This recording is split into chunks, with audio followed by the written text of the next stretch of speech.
Namaskar, good morning. Myself Tukaram Upade. Right now we are going towards part of speech. What's mean by part of speech? How many kinds of part of speech? यावर आज आपण चर्चा करणार आहोत आणि या part of speech या टॉपिकच्या माध्यमातून 100% आपले एमपीएससी असेल, एनडीए असेल, सीडीएस असेल, इतर सर्व सरळ सेवा ज्या ठिकाणी इंग्रजीचा संबंध आहे अशा व्यक्तीसाठी आजचा हा महत्त्वाचा व्हिडिओ आहे. तर मित्रांनो बघा, सर्वात महत्त्वाची गोष्ट, काइंड्स ऑफ नाउनच्या पूर्वी नाउन म्हणजे काय? Name of the things, name of the person, व्यक्तीच्या, वस्तूंच्या, ठिकाणाच्या नावाला आपण नाम असं म्हणत असतो. मग नाउन म्हणजे काय ही गोष्ट ज्यावेळेस क्लिअर होईल त्यावेळेस आपला पहिला मुद्दा समजला पाहिजे. परीक्षेच्या दृष्टिकोनातून पार्ट ऑफ स्पीच मध्ये नाउन असेल, प्रोनाउन असेल, ॲडजेक्टिव्ह असेल, ॲडवर्ब असेल, प्रेपोजिशन असेल, कंजक्शन असेल, या सर्व गोष्टी खूप महत्त्वाच्या आहेत. म्हणून पार्ट ऑफ स्पीच मध्ये नाउन या माध्यमातून सर्वात महत्त्वाची गोष्ट आहे मित्रांनो, याचे एकूण 8 फंक्शन आहेत आणि या 8 फंक्शन पैकी पहिला जो फंक्शन आहे तो म्हणजे पार्ट ऑफ स्पीच मध्ये सर्वात महत्त्वाचा काइंड्स ऑफ नाउन. लक्ष द्या, आजच्या या महत्त्वाच्या भागामध्ये टाइप्स ऑफ नाउन शोधणार आहोत. नाउन म्हणजे काय बाळांनो, परत ऐका. प्रत्येक जे विद्यार्थी एनडीएस तयारी करत असेल, सीडीएस करत असेल, एमपीएससीची, त्याचबरोबर उद्याची जिल्हा परिषद भरती असेल, अशा सर्व विद्यार्थ्यांसाठी इंग्रजीमध्ये पार्ट ऑफ स्पीच हा सर्वात महत्त्वाचा टॉपिक मानला जातो. आणि मागील परीक्षेचा अंदाज जर घेतला तर या टॉपिकवर बरेच प्रश्न आलेले आहेत. पण मित्रांनो, बऱ्याच विद्यार्थ्यांना यांचं बेसिक माहित नसतं, म्हणून लक्षात ठेवा, there are 5 kinds of noun. Noun म्हणजे काय? व्यक्तीचा असेल, वस्तूचा असेल, ठिकाणाच्या नावाला आपण नाम असं म्हणतो. फॉर एक्झाम्पल, व्यक्तीचं म्हटलं की आपण कुठल्याही गोपाल, धोंडेबा समजायचं व्यक्तीचं आहे. ठीक आहे. आता अशा माध्यमातून याचे किती एकूण प्रकार आहेत आणि परीक्षा ओरिएंटेड गप्पा मारताना त्यावर हाऊ टू आस्क क्वेश्चन, कसे प्रश्न विचारतात हे सुद्धा नॉलेज येणं गरजेचं आहे. तर बघा मित्रांनो, जास्त वेळ न घालवता बघा, there are 5 kinds. 1 common noun, ज्याला मराठीमध्ये भाषांतर आहे मित्रांनो सामान्य नाम. त्यानंतर आहे प्रॉपर नाउन. प्रॉपर नाउन याने विशेष नाम. ॲब्स्ट्रॅक्ट नाउन, लक्षात द्या, ॲब्स्ट्रॅक्ट नाउन याने भाववाचक नाव. त्याचबरोबर कलेक्टिव्ह नाउन याने समूहवाचक नाव. अँड मटेरियल नाउन म्हणजेच पदार्थवाचक. यांचे हे भाषांतर आहेत. बघा मित्रांनो, नाम म्हणजेच व्यक्तीचे, वस्तूचे, ठिकाणाचे नाव, याला आपण नाम म्हणतो. आणि याचे एकूण 5 प्रकार आहेत. या 5 प्रकारावर आज आपल्या या महत्त्वाच्या व्हिडिओमध्ये पूर्ण अभ्यास करणार आहोत, बेसिक टू ॲडव्हान्स. आणि त्याचबरोबर कशा प्रकारचे प्रश्न विचारले जातात हे सुद्धा आम्हाला पाहणं गरजेचं आहे. ठीक आहे, चला तर वेळ न घालवता आपण सुरुवात करूया बाबांनो, की कॉमन म्हणजे काय आहे. बघा, check it. What's mean by common noun? It is a name given to every person, place, thing or animal in common of the same class or kind. म्हणजेच एकाच गटातील प्रत्येक सदस्यासाठी एकच नाव दिले जातं, त्यांना आपण सामान्य नाम असं म्हणत असतो. परत ऐका, एकाच गटातील प्रत्येक सदस्यासाठी जे एकच नाव दिले जातं त्यांना आपण सामान्य नाम, हे त्याचं मराठी भाषांतर आहे. तर बघा मित्रांनो, मी जर म्हटलं माझ्याकडे कुत्रा आहे, तो म्हणतो माझ्याकडे पण एक कुत्रा आहे. माझ्याकडे एक मांजर आहे, तो म्हणतो माझ्याकडे एक मांजर आहे. मी एका गावात राहतो, तो पण एका गावात राहतो. गाव कॉमन आहे. म्हणजेच नामाचे 5 प्रकारापैकी हा पहिला प्रकार आहे कॉमन नाउन. ठीक आहे मित्रांनो, बघा, एकाच गटातील प्रत्येक सदस्यासाठी जे एकच नाव दिले जाते त्यास सामान्य नाम असे म्हणतात. आता आम्हाला शोध घ्यायचा आहे, सामान्य नामामध्ये नेमके कोण कोण येतं बरं.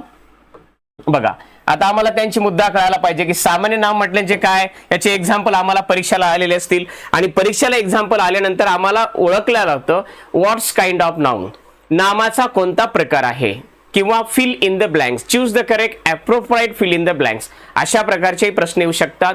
आणि तुम्हाला अधोरिक शब्दांची जात ओळखा असाही प्रश्न येतो, त्यावेळेस तुम्हाला त्याची आयडिया येणं गरजेचं आहे. तर बघा मित्रांनो, एकाच गटात मोडणारा शब्द, जसं मी म्हटलं सिटी, मी म्हटलं व्हिलेज, मी म्हटलं बॉय, मी म्हटलं गर्ल, मी म्हटलं book, man, women, these examples are common noun. These examples are common noun because लक्ष द्या, विलेज एक गाव आहे, कोणत्याही गावात गेला त्याला गावच म्हणतो. एक मुलगा, कुठेही जा मुलगाच म्हणणार. मुलगी, कुत्रा, आता हे सर्व काय आहेत, प्राण्यांचे नाव. पण या वाक्यामध्ये आम्हाला परीक्षेमध्ये असं वाक्य येऊ शकतं, this is a boy. Boy बॉयला अंडरलाईन केलं की तुम्हाला लगेच इमिडिएटली कळालं पाहिजे की sir what's kind of noun, it's common noun. का बरं? कारण एकाच गटामध्ये मोडणारं एकच सदस्य कोणतेही असो, एकाच गटातील मोडणाऱ्या प्रत्येक सदस्यासाठी जेव्हा एकच नाव दिलं जातं अशांना म्हणायचं कॉमन नाउन. मग परीक्षेमध्ये प्रश्न आला व्हिलेज, परीक्षेमध्ये प्रश्न आला आपण जर विचारलं boy, girl, river, these are common nouns. Got it everyone? तर लक्ष द्या, इथे मी एक एक्झाम्पल आहे, दिस इज अ बॉय. इथे अंडरलाईन केल्यानंतर तुम्हाला कळालं पाहिजे बॉय काय आहे, कॉमन नाउन आहे. किंवा दिस इज गर्ल, गर्ल, बॉय. किंवा रिव्हर, बुक. मी पुस्तक वाचतो, पण बाबा कोणतं पुस्तक वाचतोस माहिती आहे का? नाही, कॉमन आहे. म्हणजेच एकाच गटातील प्रत्येक सदस्यासाठी जेव्हा एकच नाव दिलं जातं अशा नावाला म्हटलं जातं सामान्य नाम. Clear friend? नामाचे एकूण 5 प्रकार आणि या 5 प्रकारावर परीक्षेला कुठलाही प्रश्न आला तर तुम्हाला ही व्याख्या आणि शब्द आठवले पाहिजे, कारण आपल्या टॉपिकचं नावच आहे शब्दांच्या जाती. ठीक आहे मित्रांनो? चला, या ठिकाणी आपल्याला एक गोष्ट क्लिअर झाली की कॉमन नाउन कसं असतं. पण मित्रांनो बघा, त्याच्यापुढे तुम्हाला एक महत्वाची गोष्ट दिलेली आहे की परीक्षेमध्ये मग ती तलाठी असेल, जिल्हा परिषद भरती असेल, ग्रामसेवक असेल, एनडीए, सीडीएस, कुठल्याही एमपीसीच्या परीक्षा असतील, या प्रत्येक परीक्षेमध्ये प्रश्न कसा, हाऊ टू आस्क क्वेश्चन, हे नॉलेज प्रत्येक विद्यार्थ्याला गरजेचं आहे. Every students have need of the identity questions. प्रश्नाची ओळख असणं गरजेचं आहे. Then he will understand how to reach that spot. त्या ठिकाणापर्यंत कसं पोहोचायचं, हाऊ टू गेट सक्सेस, कसं यश मिळवायचं, या सर्व गोष्टी या माध्यमातून आहेत. ठीक आहे? तर बघा प्रश्न आहे, प्रश्न असे तो परीक्षेला, identify, identity the type of underline noun. तलाट्याला हा प्रश्न विचारला होता. बघा आता तुम्हाला आधी सांगितलं, अगोदर भूमिका कोणती मांडली, कॉमन नाउन कशाला म्हटलं जातं आणि परीक्षेला प्रश्न कसा येतो, या 2 गोष्टी आम्हाला येणं गरजेचे. तिथं काय सांगितलं बघा, आता या ठिकाणी अधोरेखित म्हणजे डॉग याला अंडरलाईन केलेले आहे, हे कोणत्या प्रकारचं नाउन आहे. खाली असे ऑप्शन येतात बघा. पहिलं ऑप्शन आहे कॉमन नाउन, दुसरा ऑप्शन आहे ॲब्स्ट्रॅक्ट नाउन, आणि तिसरा ऑप्शन आहे मटेरियल नाउन, आणि चौथा ऑप्शन दिले बाबा येतो नन ऑफ दिस. म्हणजे आम्हाला दिसता क्षणी कळालं की एकाच गटातील प्रत्येक सदस्यासाठी जेव्हा एकच नाव दिलं जातं अशा नामाला आपण म्हणत असतो कॉमन नाउन. म्हणजे डॉग हा कॉमन नाउन आहे. म्हणून पर्यायी उत्तर काय आहे बाबांनो? ए, इट इज करेक्ट ऑप्शन. अशा प्रकारचे प्रश्न एमपीसी आलेले आहेत. त्याचबरोबर गट क ड असे विविध स्पर्धा परीक्षा जिथे इंग्रजीचा संबंध आहे, जिल्हा परिषद भरती असेल, कुठल्याही जिथे इंग्रजीचा संबंध आहे तिथे पार्ट ऑफ स्पीच हा टॉपिकचा जो कॉन्सेप्ट आहे, जी संकल्पना आहे ती तुम्हाला बेसिक येणं गरजेचं आहे. तर त्यावर कशाही प्रकारचे ॲडव्हान्स प्रश्न आले तर तुम्ही सहज त्या ठिकाणी त्याला आपलंसं करू शकता. ठीक आहे बाबांनो? चला, या ठिकाणी आपण क्लिअर केलं कॉमन नाउन कशाला म्हणतात आणि त्यावर प्रश्न तयार केला. ठीक आहे? चला, पुढचा आहे बघा प्रॉपर नाउन. लक्ष द्या, पुढचं काय आहे या ठिकाणी? प्रॉपर नाउन याने विशेष नाम. याचं मराठी भाषांतर काय? विशेष नाम. ठीक आहे? आता बघा proper nouns. A proper noun is a certain person, place or thing. A proper noun is the particular name of person, place or thing. बघा, स्थळ असेल, व्यक्ती असेल किंवा वस्तू असेल यांना ठेवलेले जे विशिष्ट नाव आहे म्हणजेच विशेष नाम होय. लक्षात आलं? ठेवलेलं नाव. जसं मी म्हटलं मी एका गावात राहतो, पण मी म्हटलं मी पुण्यामध्ये राहतो, समजून घ्यायचं हे ठेवलेलं नाव आहे. मग व्यक्तीचं असेल, वस्तूचं असेल, ठिकाण. आता मी म्हटलं आय हॅव अ डॉग, मी काय म्हटलं I have a dog, his name is Seru. Getting everyone? I have a dog. Dog, it is common noun, but when I will call to them मोती, Sheru, that's proper noun. Got it everyone? मग जर वाक्यामध्ये आलं I have a dog, dog it is common noun, but in addition to his name is Sheru, तो Sheru it is proper noun. Got it? कळलं मित्रांनो? मग या ठिकाणी विशेष नाम हे काय आहे? व्यक्तिवाचक असतो. यालाच आपण मराठीमध्ये काय म्हणतो? व्यक्तिवाचक. जसे म्हणजे व्यक्तीचे नाव ठेवले जातात तसं ज्या ठिकाणी नाव ठेवलं की समजून घ्यायचं तो प्रॉपर नाउन आहे. बघा मित्रांनो, हे बेसिक गोष्टी आहे, खूप महत्वाच्या. बेसिक गोष्टी आल्या तर पुढे टेन्शन येणार नाहीये. बघा, पण कधी कधी यावर मुद्दा लक्षात ठेवा. आता या ठिकाणी काय दिलं? रमेश, नेम ऑफ बॉय या पर्सन. मुंबई या ठिकाणी काय दिलं? नेम ऑफ सिटी, एका शहराचं नाव आहे. लक्षामध्ये? आता या ठिकाणी मी जर म्हटलं मोती तर तुम्हाला कळायला पाहिजे एका प्राण्याचं नाव आहे, एका कुत्र्याचं नाव आहे. मी जर म्हटलं सेरू तर ते एका प्राण्याचं ठेवलेलं नाव आहे. म्हणजे याला विशेष नाम असं म्हटलं जातं.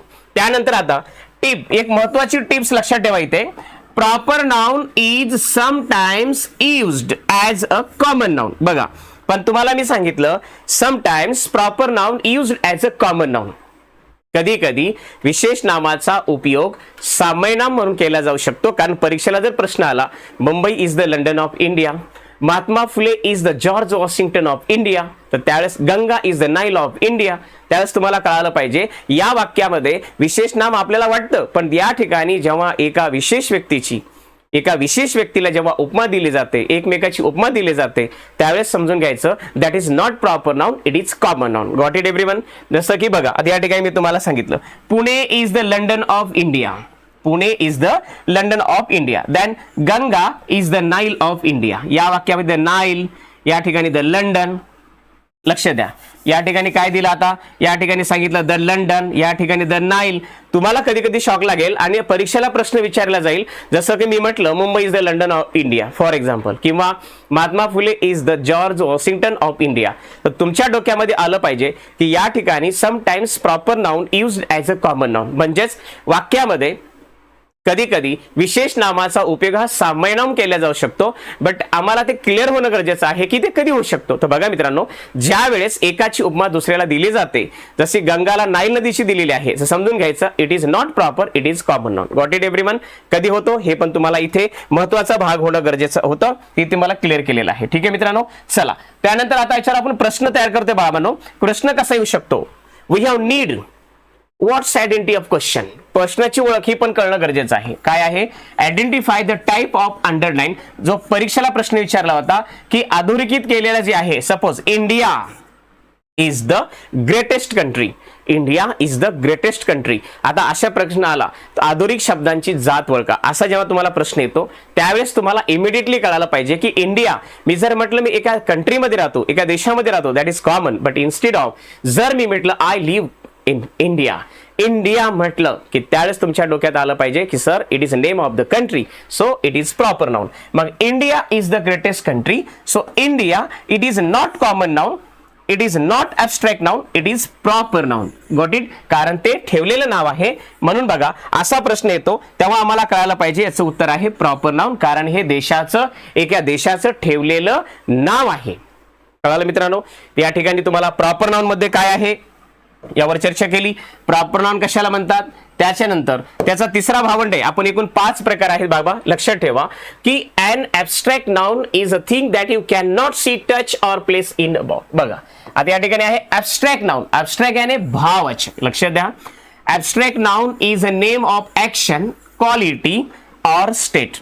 आपल्याला माहिती आहे की जी नामे केवळ कल्पना केलेली असतात, ज्यांना आपण स्पर्श करू शकत नाही, अशा क्रियेचे गुणाच्या व भावना व्यक्त करणाऱ्या नामास भाववाचक नाम असे म्हणतात. लक्षात ठेवा, दिलेल्या वाक्यामध्ये जे डोळ्याने दिसत नाही, ज्याला आपण स्पर्श करू शकत नाही, अशाला भाववाचक नाम असं म्हटलं जातं. Clear everyone.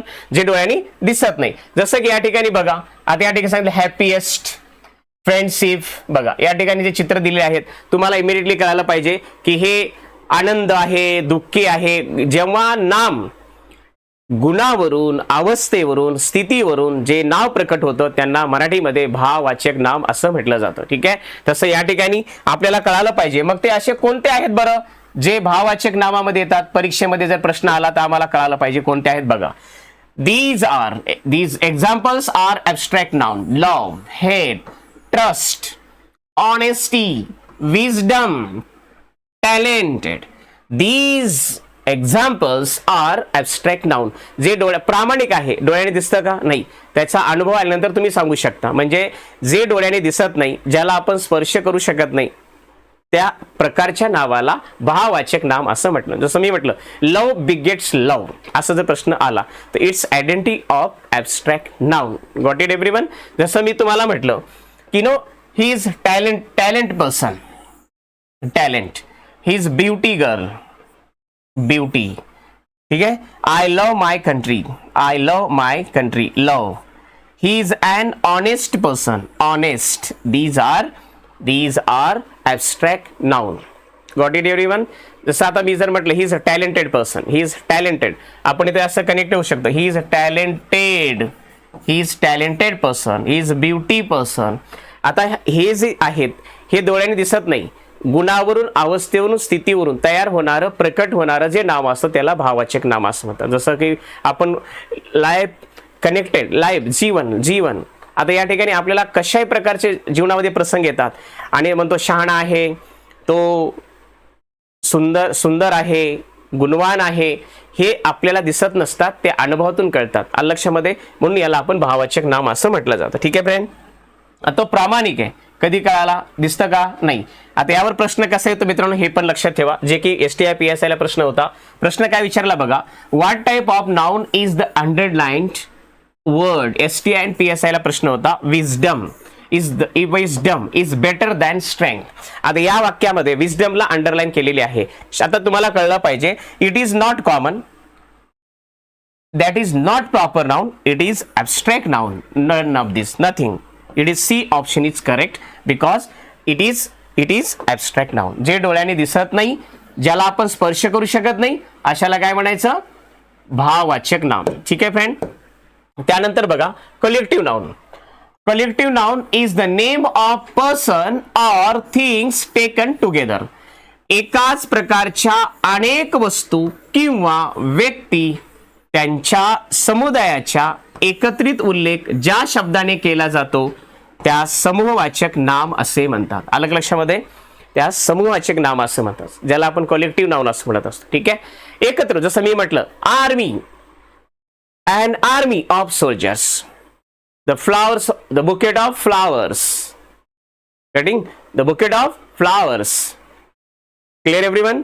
त्याचबरोबर आम्हाला दिसलं समूहाचा उल्लेख जिथे केला त्या ठिकाणी, जसं मी म्हटलं, आता मी म्हटलं बंडल, बंडल ऑफ मनी किंवा स्टिक, याला म्हणायचं कलेक्टिव्ह नाउन. हा 5 प्रकारापैकी आहे. आता बघूया एक्झाम्पल याचे. एक्झाम्पल काय आहे तुम्हाला लगेच कळेल. एक्झाम्पल काय बघा, band, you know band, band of musician, batch of lecturer, batch, bundle of money, bunch of flowers, committee of members. बघा आता या ठिकाणी प्रश्न आला, a bouquet of flowers, a bouquet of flowers, फुलांचा बुकेट आहे. अ गँग, गँग, gang of thieves, gang of robbers, these are identity of collective noun. Got it everyone? तो याचं उत्तर आहे collective noun, समूहवाचक. समूहाला दिलेल्या नावाला आपण काय म्हणत असतो? समूहवाचक. ठीक आहे फ्रेंड. आता यावर कशा प्रकारचा प्रश्न येतो बघा, तुम्हाला लगेच कळेल. what type of noun is the underlined word? The crowd.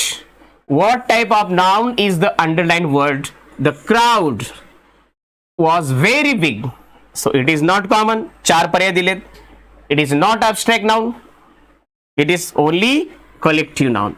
That's why C option is correct. Got it everyone? Today we learned nouns kind. How many kinds of noun? There are 5 kinds. 1.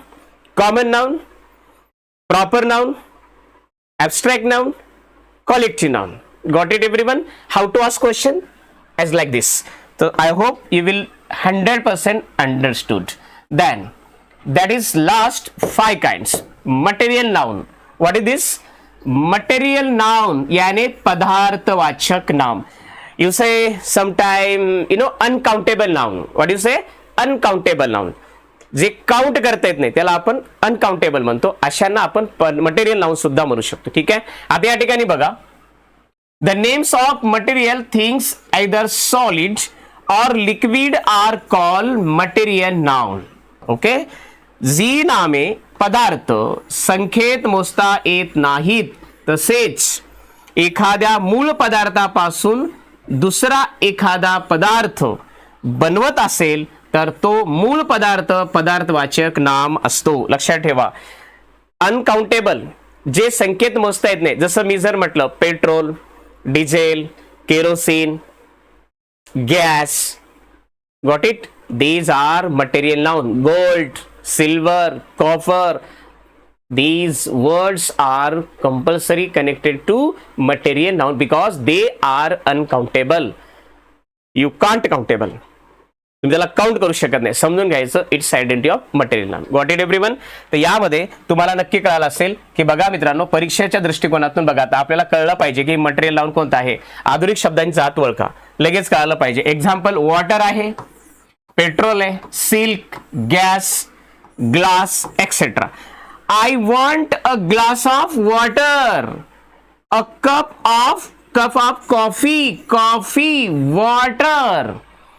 These examples are material noun. हे सर्व पदार्थवाचक नाम आहेत. कशामुळे? कारण पाणी हे सुद्धा count करता येत नाही, सोने सुद्धा काउंट करता येत नाही, 1 2 3 4 असं संकेत मोजू शकत नाहीत. तर बघा मित्रांनो, आता हे सेशन तुमच्यासाठी चालू केलेलं आहे. आजच्या पहिल्या लेक्चर मध्ये आपण शब्दांच्या जाती, देयर आर 8 फंक्शन्स, त्यापैकी नाउन चे 5 प्रकार आहेत. या 5 प्रकारचा फायदा उद्याची जिल्हा परिषद असेल, ग्रामसेवक, आरोग्य सेवक, त्याचबरोबर इतर एमपीसी परीक्षेच्या माध्यमातून जिथे इंग्रजीचा पाया जर पक्का पाहिजे असेल मित्रांनो, तो हा व्हिडिओ पूर्णपणे बघा आणि आपल्या मित्रापर्यंत नक्की शेअर करा. All the best. Thank you.